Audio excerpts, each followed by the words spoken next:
There we go. It looks like I'm recording. Hello. Um, it's been a day. It is 5 o'clock in the evening on a Monday, and I have been going since 5 o'clock this morning. So this is going to be the last thing I do today, and then I get to relax a little bit. I had a great weekend. I hope you also had a great weekend and lived loud and large and in color. I got to spend some great time with my youngest son and with my partner as well. It was beautiful. So I definitely would repeat that weekend. So today, what I want to talk about a little bit is I'm trying to keep it down to about 10 minutes. I'm going to start talking about boundaries. I think there's enough here that I will probably do several videos on boundaries. This could take one, and I don't want to take up your day. So let's talk about the importance of boundaries and what it looks like when we don't have them. Okay. As women, we are socialized to not have boundaries.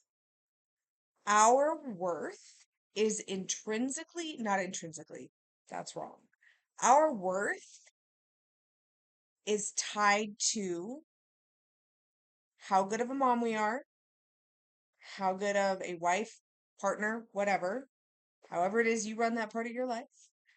Um, how good a member of our religious community we are, how much service we do, how much we serve in our school community, right? Are we on the PTA or PTO board? Are we a room mom? Are we there for all the parties? There are so many communities and so many people. Are we a good daughter? Are we a good sister? Are we a good granddaughter? There are so many people and so many communities in our lives that demand things of us and make us believe that our worth as a human being is tied to our service to other people and to organizations. That is not true. Okay. Our worth is tied to the fact that we're human beings, that we are individuals, that we are here, that we take up this space, and that we exist. That is what our worth is tied to. Okay. It is not how useful we are to out there. Okay. But we are very, very conditioned to believe it is. And we fight with a lot of guilt when we don't meet those expectations. Me too. I am not immune from this. And I will tell you more about that later. I will give you some examples, and I'm sure you're going to be like, oh no! Let's talk real quick. What does it look like when we don't have boundaries? Okay, it looks like this. It looks like burnout. It looks like being overwhelmed. It is constantly feeling exhausted, fatigued. It's feeling stressed out. It's feeling like you never have enough time to do anything, like you're always in a rush.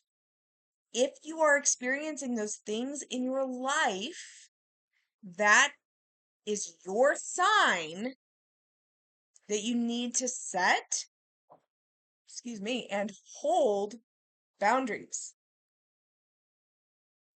And it's hard.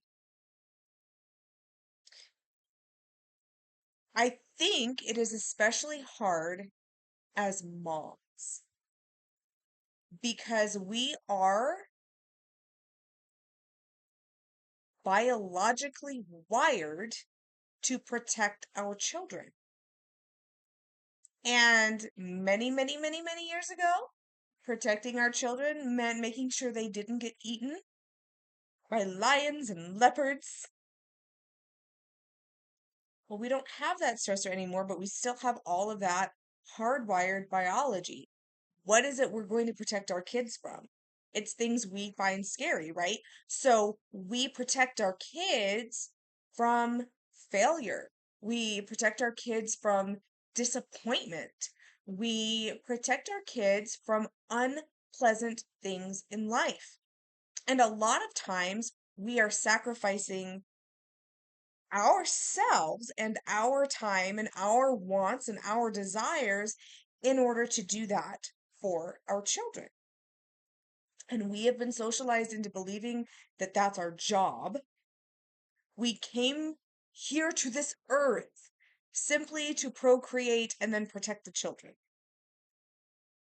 False. We came here to self-actualize, if you believe we came here at all. I personally am just like, hey, I'm a critter here on earth. But whatever your belief system is, like self-actualization is important.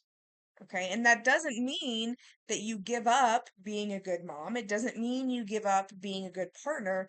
What it means is you put boundaries around things that are important to you, that make you healthy and make you happy. And that means allowing other people, children included, to feel discomfort at times, to feel disappointment, to face the consequences of their actions. Okay. And that doesn't feel great for us, but it allows us to have space for ourselves.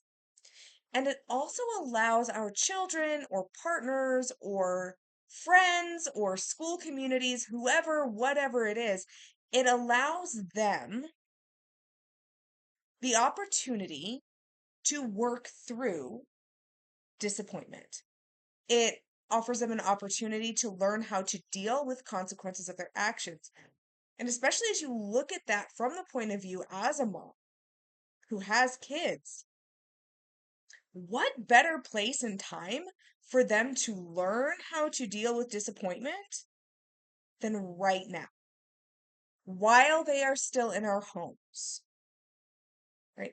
Being there to coach them through it and being there to show them that, yes, disappointment is something that they're going to feel, but they will be fine.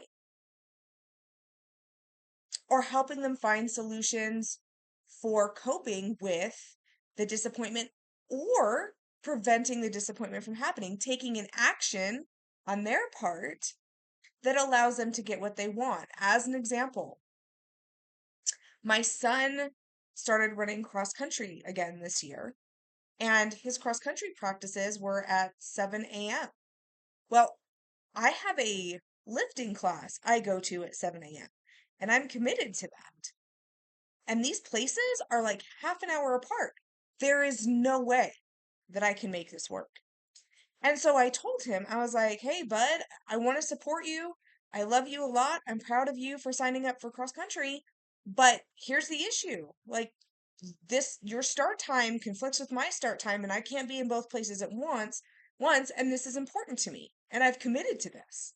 I've paid for this. And I was like, so what I need you to do if you want to run cross country on these particular days is I need you to find a ride to and from your cross country practice. And he was very resistant at first, but then when he realized I was serious and I was not going to be giving up my workout, he did exactly what I asked him to do. And he went and found a ride with a friend. And so he now has that coping skill for later in life. If, plan A doesn't work, it doesn't mean we have to give up. We can move to plan B. So the whole point of that is that setting boundaries is going to help you become the person you want. It's going to allow you to have the time you need to rest, to relax, to self-actualize, but it's also going to give your kids or partners or whoever it is, right, that you feel like you're disappointing, it's going to give them a chance to develop some really important life skills. And for those of you who have daughters, that's not me. I've got 2 boys. But for those of you who have daughters, what an amazing gift to give your daughter this view of life that it is not the woman's job to sacrifice everything she wants for other people. And then when it comes time for your daughter to be making major life choices and deciding how she's going to live her life and how she's going to interact with the world around her, she doesn't turn into the giving tree, right? And end up with nothing left and end up not happy and end up not actualized. So I'm going to go ahead and sign off. But as you go through your week, I want you to think about the boundaries. I want you to think about the things that you're doing solely because you're afraid of disappointing someone else or of not looking like a good mom or good woman or whatever, however you want to describe it, to the rest of the world. I want you to just be thinking about that as you go through your week. Take note of it. And we'll talk about this more later. Take care of yourselves, have fun, and let me know how things are going.